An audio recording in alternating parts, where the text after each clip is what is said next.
23వ పుస్తక మహోత్సవం రేపు 14వ తేదీ నవంబరు భారతదేశ మొట్టమొదటి ప్రధానమంత్రి పండిట్ జవహర్లాల్ నెహ్రూ జన్మదినం సందర్భంగా ఉదయం 10:30 గంటలకి గ్రేటర్ విశాఖపట్నం నగరపాలక సంస్థ కమిషనర్ గారు పి సంపత్ కుమార్ గారు ప్రారంభిస్తారు. డిసెంబర్ 15వ తేదీ వరకు నడుస్తుంది.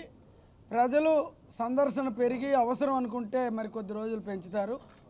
ముఖ్యంగా గత 23 సంవత్సరాలుగా వాస్తవానికి విశాలాంధ్ర ప్రచురణాలయం ద్వారా ఈ పుస్తక మహోత్సవం 91లో నిర్వహించడం ప్రారంభించారు. ఇక్కడ మధ్యలో రైల్వే గ్రౌండ్స్లో విశాఖ పుస్తక మహోత్సవం పెట్టినందువలన 10 ఏళ్ళు అక్కడ పెట్టడం జరిగింది.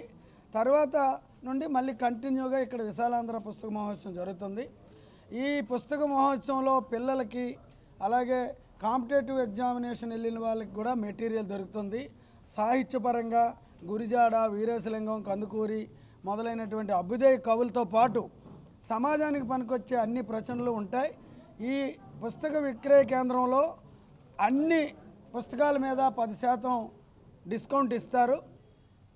ప్రభుత్వ ప్రైవేటు కళాశాలలు, విద్యార్థులు, పారిశ్రామికవేత్తలు, అదేవిధంగా సాహితీవేత్తలు అందరూ ఈ పుస్తక మహోత్సవాన్ని వినియోగించుకోవాల్సిందిగా విశాఖ జిల్లా ప్రజలందరి తరపున, అదేవిధంగా నిర్వాహకుల తరపున, విశాలాంధ్ర ప్రచురణాలయం తరపున మీ ద్వారా విశాఖ జిల్లా ప్రజానీకానికి విజ్ఞప్తి చేస్తున్నాం. నా పేరు ఉప్పల అప్పలరాజు, అరసం జిల్లా ప్రధాన కార్యదర్శిని, విశాఖ జిల్లా ప్రధాన కార్యదర్శిని. 5 నిమిషాలు. నా పేరు ఉప్పల అప్పలరాజు, అరసం విశాఖ జిల్లా ప్రధాన కార్యదర్శిని. ప్రతి ఏడాదిలాగే ఈ 23వ సంవత్సరపు పుస్తక మహోత్సవంలో నగరంలోని అన్ని సాహితీ సంస్థలను కలుపుకొని ప్రతిరోజు ఒక సాహిత్య కార్యక్రమం నిర్వహించడానికి ఒక ప్లాన్ చేసాం. అది తర్వాత మీకు తెలియజేస్తాం. ఏ రోజు ఆ రోజు పత్రికలకు, మీడియాకి తెలియజేస్తాం. మిగతా సంస్థలు అంటే నగరంలోని సాహిత్య సంస్థలు ఉన్నాయి.